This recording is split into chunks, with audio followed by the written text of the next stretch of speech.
because the best thing you can do is become informed about these type of things and to become educated, because in that education, you can see where you fit in it and you can help others steer in a positive direction.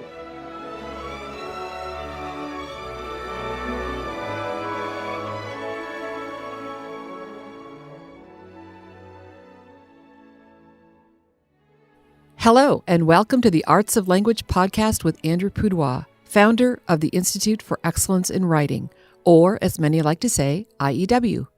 My name is Julie Walker, and I'm honored to serve Andrew and IEW as the Chief Marketing Officer. Our goal is to equip teachers and teaching parents with methods and materials which will aid them in training their students to become confident and competent communicators and thinkers.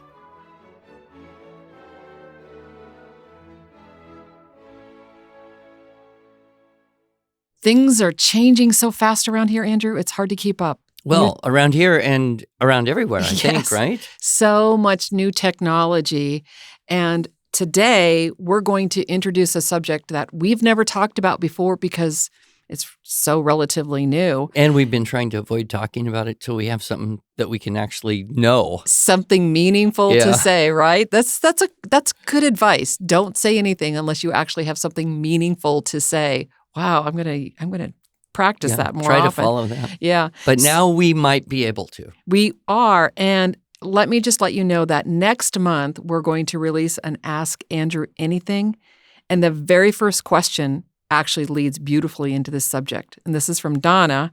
Donna asks, what are your thoughts, comments, concerns with the emerging AI chat technology as we use it for writing almost anything? You know, and this very morning, like 30 minutes before I walked in here, I got an email and the heading was, "This AI writes better than you do." Oh, my.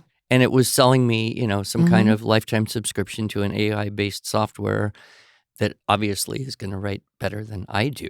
That's not hard. But yeah, I mean, everywhere I go, everybody is asking about this. Right. Well, we have maybe not an expert on the subject, but someone who knows a bit about this from a unique perspective as a guest on our podcast today. And our guest is Drew Formsma. And he's actually a college student. Yeah. My goodness, this young man has so many notches on his belt of things that he's done. And he's only 21 years old. He's written a book. He's given talks. He's given TED Talks, Andrew. I haven't even given a TED I know. Talk. Age 21, what was I doing? Not that. Not even. We're not going there. But his family ministry is really quite remarkable. So, Drew, welcome to our podcast. Thanks for joining us today. Yeah, welcome. I met you first at a great homeschool convention, and I think it was Greenville or Cincinnati. Do you remember? Yeah, it was. Well, it's great to be on here today. I'm so excited to be able to talk with your audience and just share with you, Andrew, on what's happening in the AI world. But we met each other at the Great Homeschool Convention, South Carolina. That's where it all began. Okay. And I was just walking by. You apprehended me, and you asked me a really odd question, which I don't remember exactly. Do you? I do. I said, are you worried about the next generation and the integration with AI? Yeah, which was awfully random because we didn't know each other. And it really attracted me. I don't like small talk, but I do like it when people start a conversation kind of with a punch or a bang or a snap or a zip. And that did it. And then I'm kind of like, well, who are you anyway?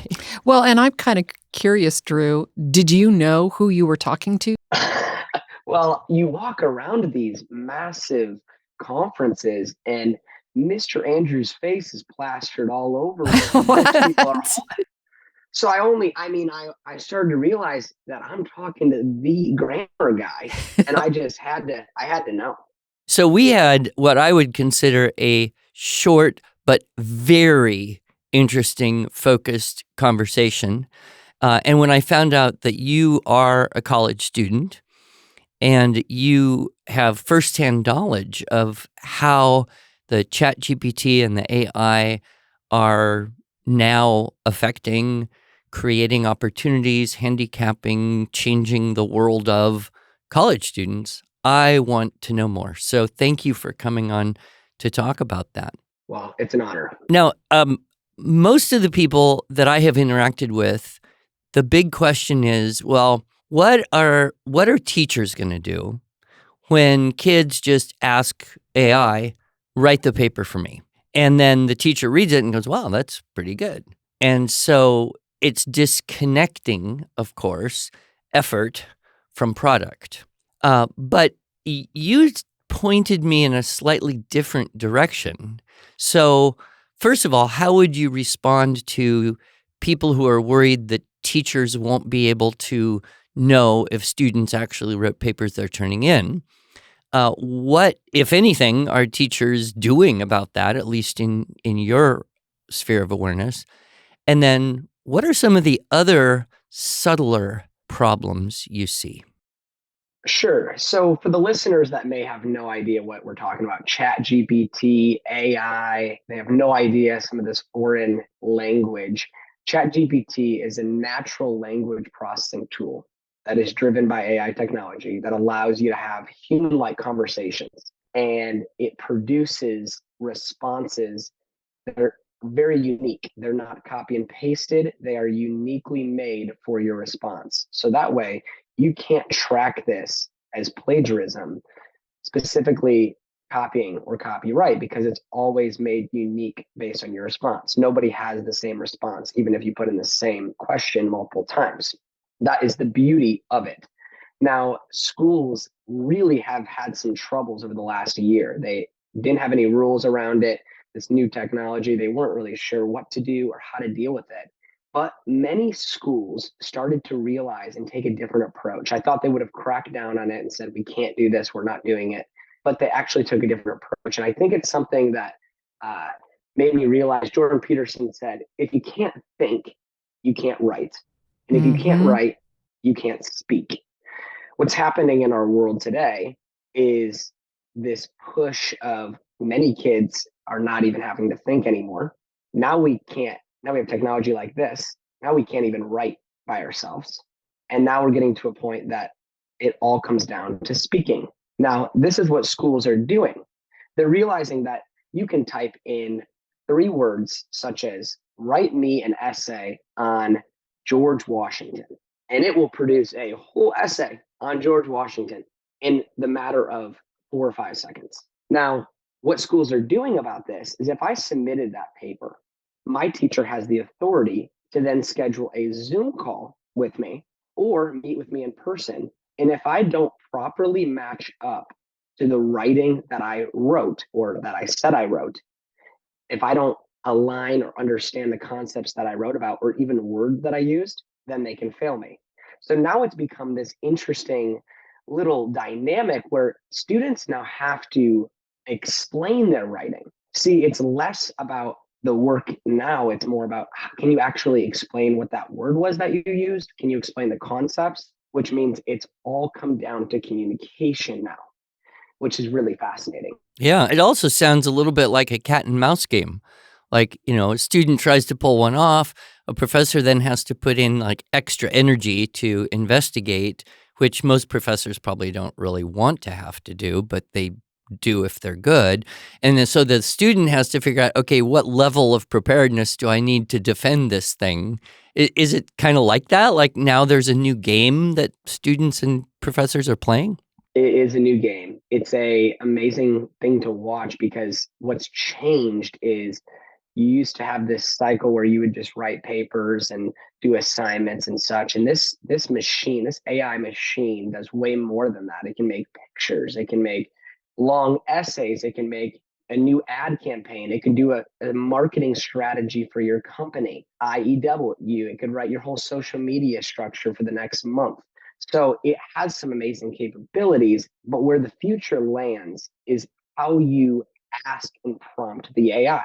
So I have many different people I talk to in this area, and they tell me, well, Drew, what's going to happen is we're going to start teaching students on how to properly feed an AI because it takes quite a bit of strategy to be able to interact with an AI. To be able to work with ChatGPT, it takes you some time to really facilitate the right questions to ask it to feed out the right response.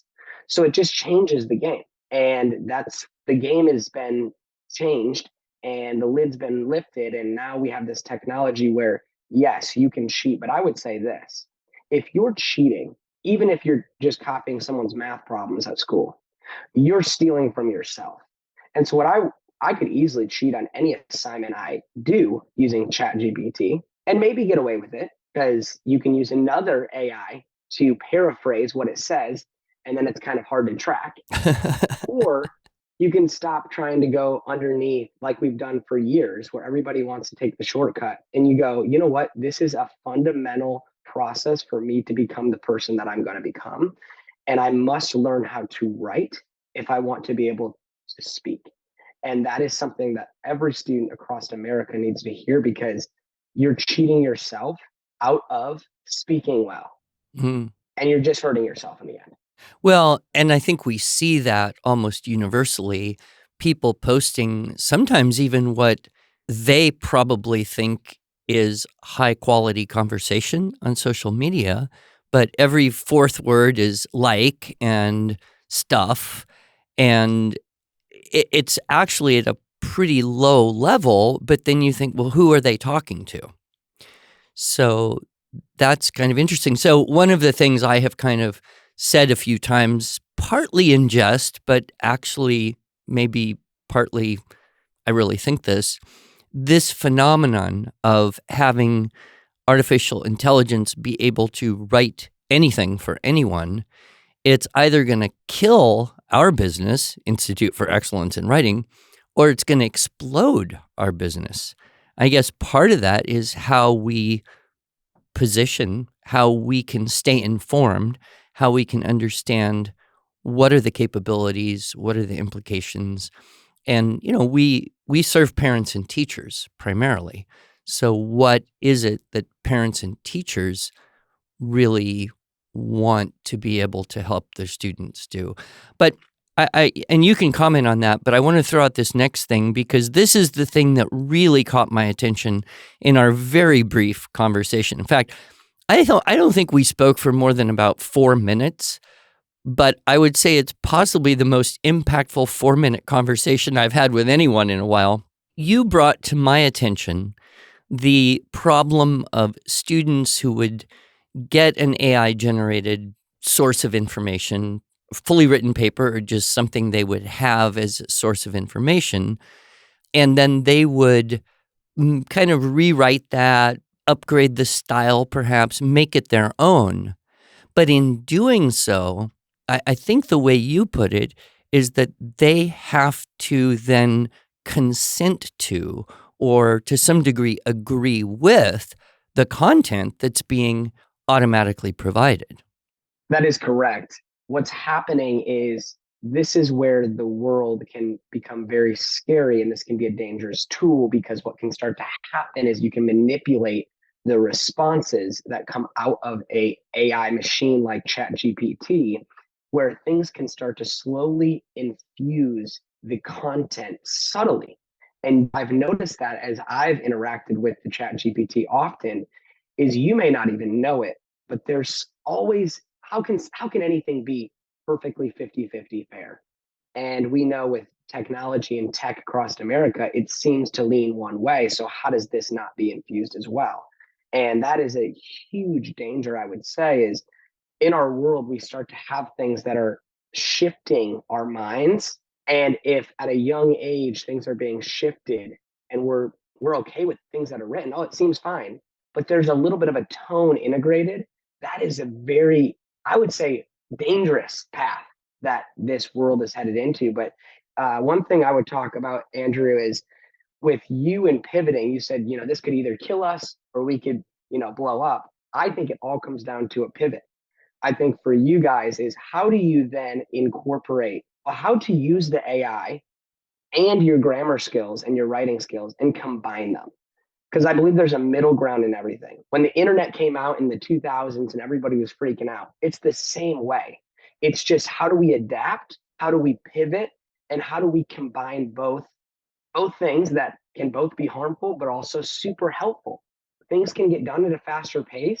I found one stat that said over 80% of jobs in America, they're offloaded their work by 20% because of AI. So they have 20% less work because of an AI tool. Well, that's quite amazing, you know? But there also is the downside, which is you could have a president who looks like our current president as an AI and it speaks like a president. It looks like Joe Biden, but it actually isn't him. And somebody manipulated the footage, and we can be manipulated in doing so, which can be very scary. And discerning the difference between manipulated, created images and video versus authentic is almost impossible for the average person to detect. Very true. And that is where there's been a big group of leaders such as Elon Musk and a lot of these AI leaders where they've realized this has almost come to a point where it's so advanced. I think many of your listeners may not have any concept of there are many businesses, including one called BuzzFeed. All of their articles that you can see on the internet are AI created. They fired all their writing staff and only use AI. It's quite concerning because that's something many people read and go forth. But there's a lot of integration that's happening so fast. It's progressing at such rapid speeds. It's why it's important. I was just at a conference and there was this nice couple and they were a bit older and they were just talking about how scared and fearful and they don't even want to look into it. I don't think that's the approach. I think it's just starting to start. If you haven't, I would look up Chat GPT and try it yourself because the best thing you can do is become informed about these type of things and to become educated because in that education you can see where you fit in it and you can help others steer in a positive direction. I'm sure there's going to be some products or courses or tutorials, and there probably are already YouTubes on how to get started using ChatGPT. Yeah. So if anyone is out there like me who has not even wanted to try anything yet, is there like a best way to start out you might recommend? Well, and before he answers this question, and I do want to insert a couple comments here. I think, Andrew, of your talk, nurturing competent communicators, and one of your big emphasis there is putting content in because you can't get something out of a brain that isn't in there to begin with. And my daughter-in-law actually asked ChatGPT to tell her about the Institute for Excellence in Writing. Oh my. And there was a couple paragraphs that, were relatively well written. They did not have our stylistic techniques appropriately documented, but I found it interesting that the slant of that, and Drew, you mentioned this, there's a bias there that IEW is for homeschoolers. And we know that we have one of our fastest growing areas of reach is full-time schools. And so I would say, well, they forgot a few things, but they're just reading the content on the website. And all the blogger mommies and other people who write about it. I guess the thing that scares me is we don't have any control over or way to influence that. I mean, even with Wikipedia, you could kind of challenge something or try to edit an error out.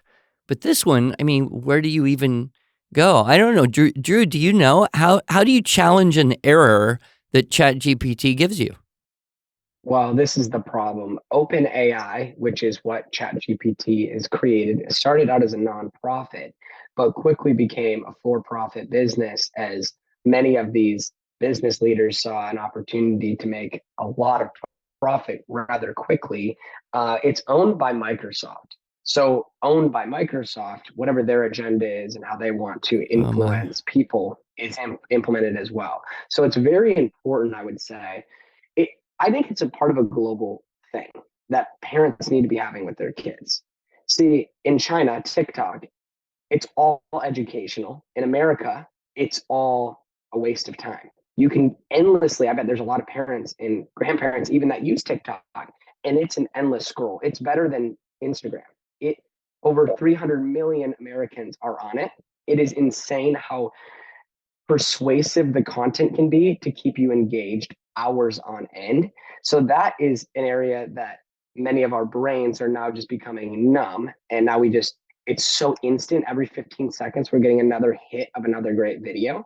Now we're having this area of writing and technology where now we don't even have to do our schoolwork. It's creating dumb kids. So, what I would say to many parents out there is start to become aware of this, that there's something bigger at place, that people want to dumb us down. And it's important to stay on the front edge of things, use it to positively affect our kids and affect us personally, and start to watch these red flags, such as social media. I mean, it is gripping my generation. There are kids who cannot even sit down for 1 second without picking up their phone. What's happening is we're becoming programmed as well. We're getting looped into this world where we're always looking on the next thing on social media, where there's more anxiety and depression than ever. Kids are more, anxious. They're poorly performing in schools. And now we have this opportunity for them to not even have to try anymore. Yeah. That is what's scary. You have an opportunity to steward this technology well. So you go to Oral Roberts University in Tulsa. That's your school, and that's a Christian school.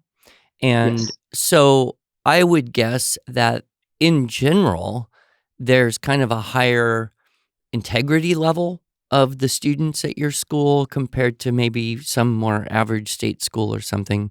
Do you think that's true, or am I just imagining it to be true? Yeah, I think you're right. I think when you have something that can solve a problem quickly and it can take a shortcut, it's hard not to take.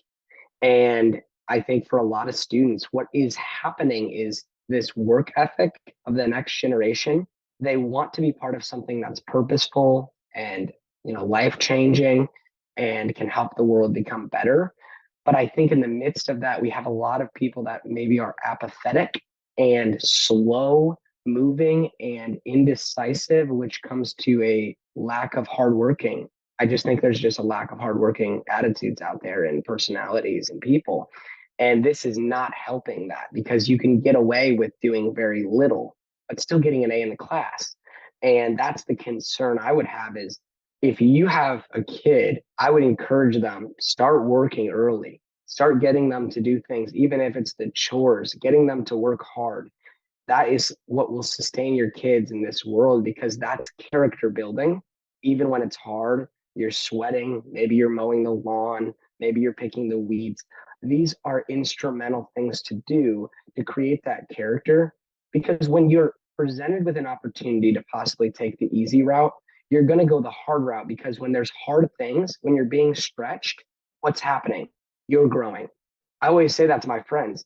I want hard circumstances. I don't want to be comfortable. As soon as I'm comfortable, that's when the devil loves to swoop in and grab the opportunity and to keep me there. We must continue to grow, and growing starts with becoming uncomfortable. And OpenAI and ChatGPT, it's uncomfortable. So I challenge you, get your hands dirty, check it out, and become more aware of it, and have a conversation with your kids about it and what you can do together to realize this could be really helpful to possibly even spread the gospel in places it couldn't, but also just for people to become aware of, wow, what an opportunity to watch how technology is affecting our lives. Let's make sure we're not losing control of it. Yeah. I had a conversation with a very good friend of mine a few days ago, and we somehow got on the topic of contemplation as a distinctly human activity, and how contemplation happens so often in the spaces between articulated ideas and concrete information. So, we absorb a tremendous amount through sensory intakes, and then our mind, in a semi-subconscious way, will just start to quickly make all sorts of connections and analogies and comparisons. And it does this in a way we really don't even consciously notice. But then circumstances may require us to draw on that, and then we are able to speak that idea into existence. So it went from very nonverbal, non-binary, global analogous information into being concrete, deliverable, recordable, communicable. And then I made the observation, that's one thing that this language-based artificial intelligence would never be able to do. But, I'm saying that from a very distant point of observation. Would you agree that the language-based AI is very limited to its binary nature and its language thinking? I mean, I don't know it could make intuitive leaps, could it? Well, that's an interesting question, and I think that's still going to be determined. But I will say the human mind, people don't realize the capabilities of it. I think I don't even understand sometimes all that it can do. It doesn't forget things. It remembers everything that we've ever done. And I once read a book that talked about how you don't forget anything. And they did a study of 30 people, and it was all around, can people continue to remember things even in their past that happened 35 years ago? And so they would find different prompts to prompt you back to that memory. But I think what's interesting, what you just brought up, is another word for contemplation would be reflection, thought, Mm. study, or survey. These are kind of things that come to mind for me.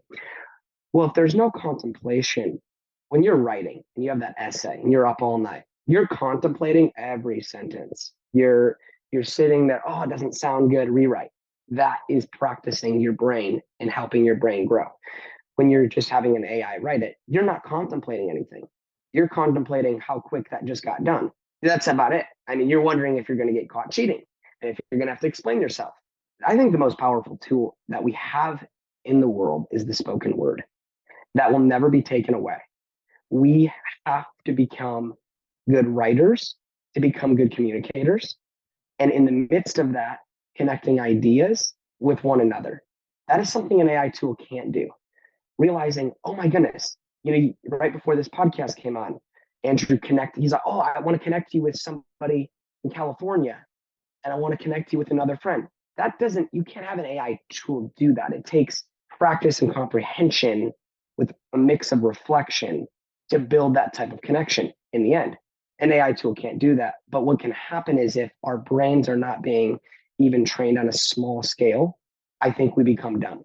And when we become dumb, that is when we become comfortable and we don't realize the capabilities that God has created us to be and the purpose we're here to achieve. And we become more controllable, which is, I think, the thing that at the core is what I am most concerned and considering. I have loved this conversation so much. I want to encourage you, if you continue to do homeschool conventions, please do a talk on helping parents learn about AI and what it is and the capabilities and the dangers, and encourage them, as you have encouraged me and our listeners today, to not be afraid to just dig in and play with it and find out. Because I think that's, at a certain age, you just kind of, I don't need any new technological baggage in my life. Young people like you love change. Yeah, a new idea, let's go. And I think a lot of parents are kind of in between that. So I think that would be a hugely valuable and possibly very popular, timely topic for you to present at any conventions you go to in the future.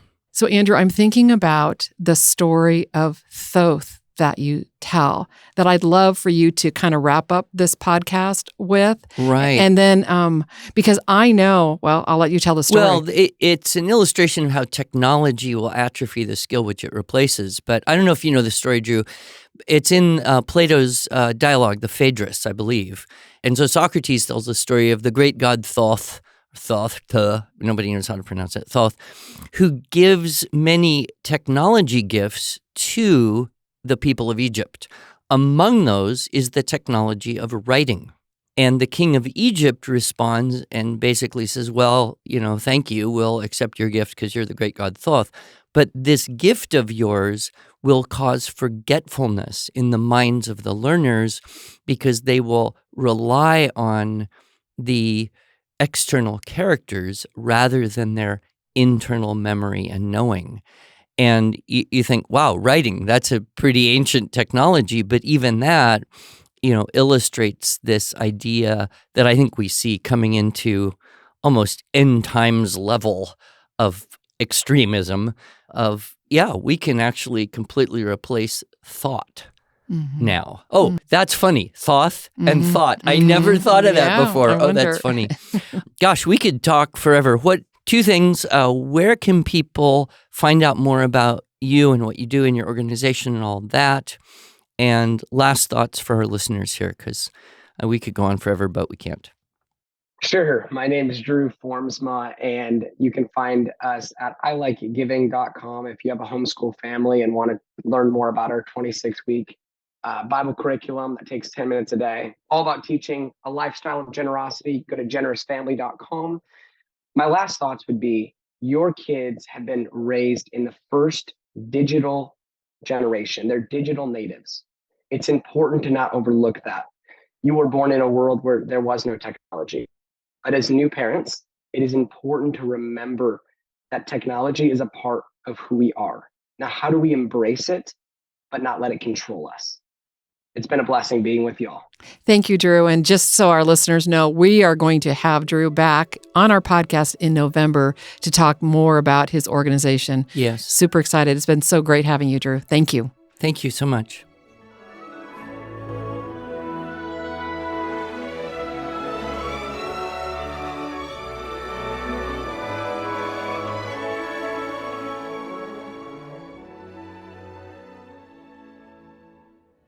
Thanks so much for joining us. If you enjoyed this episode and want to hear more, please subscribe to our podcast in iTunes, Google Podcasts, Stitcher, or Spotify, or just visit us each week at iew.com/podcasts. Here you can also find show notes and relevant links from today's broadcast. One last thing, would you mind going to iTunes to rate and review our podcast? This really helps other smart, caring listeners like you find us. Thanks so much.